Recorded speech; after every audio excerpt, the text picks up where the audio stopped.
जय श्री कृष्णा दोस्तों। मैं आज आपको सुनाऊंगी सविता गोयल जी की लिखी हुई एक पारिवारिक कहानी। कैसी हो माँ? ठीक हूँ बेटा, बस थोड़ा घुटनों का दर्द बढ़ गया है। तो फिर डॉक्टर को दिखा लो ना।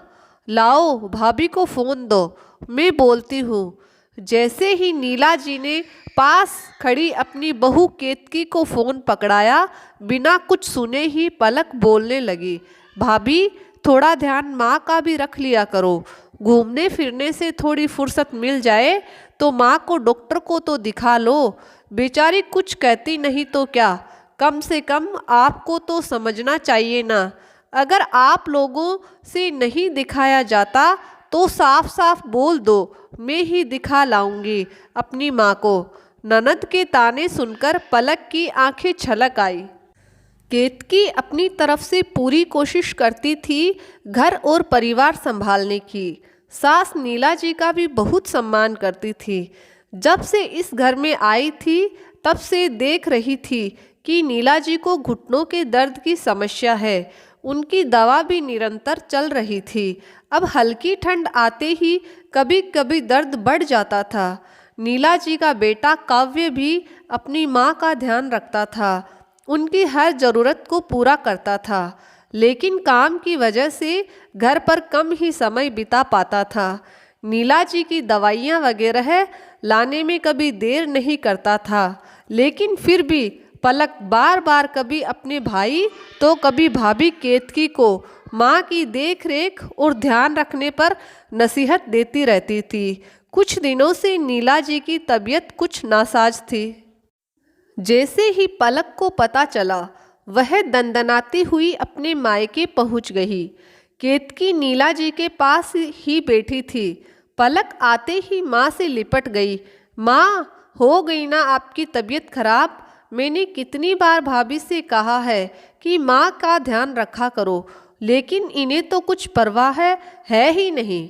मैं आज ही आपके दामाद से कहती हूँ और मुंबई के बड़े डॉक्टर से अपॉइंटमेंट ले लेंगे।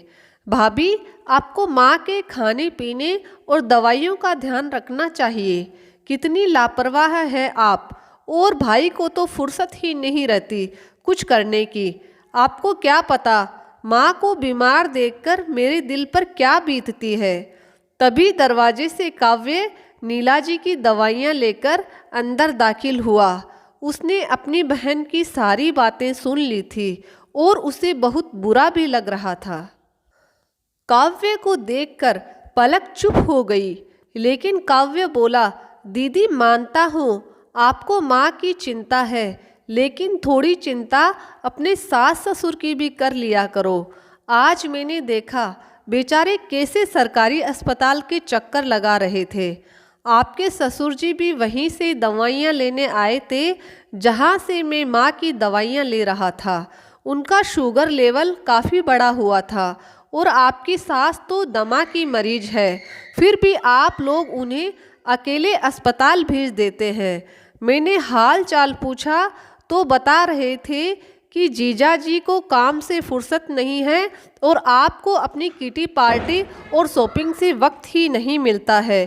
2 वक्त का खाना भी मेड ही बनाकर रख देती है। खाए तो ठीक, नहीं खाए तो कोई पूछने वाला भी नहीं। केतकी तो फिर भी सारा दिन माँ के पास ही रहती है और उनका ख्याल भी रखती है।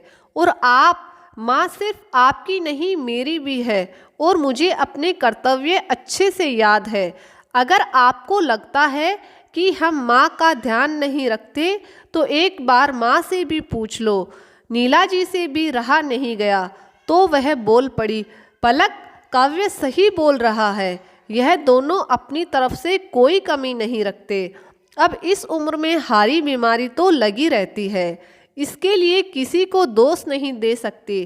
तेरी भाभी तो सारा दिन मेरे आगे पीछे घूमती रहती है, लेकिन मुझे यह जानकर बहुत दुख हो रहा है कि तुझे मेरी इतनी चिंता है, लेकिन जिसकी सेवा तुम्हें करनी चाहिए उसे तो तू पूछती भी नहीं है। जिस तरह मैं तेरी माँ हूँ वैसे वह भी तो माँ बाप है। तुम्हें तो अपनी भाभी से सीखना चाहिए कि घर के बुजुर्गों का ख्याल कैसे रखा जाता है। अपनी माँ और भाई की बातें सुनकर पलक की गर्दन शर्म से झुक गई। आज उसकी सच्चाई उसके मायके वालों के सामने आ गई थी। उस दिन के बाद पलक ने अपने भाई भाभी को हिदायत देना बंद कर दिया और खुद भी अच्छी बहू बनने की कोशिश करने लगी थी। जय श्री कृष्णा दोस्तों, अगर आपको मेरी ये कहानी पसंद आई तो मेरे चैनल को लाइक और सब्सक्राइब ज़रूर करिएगा।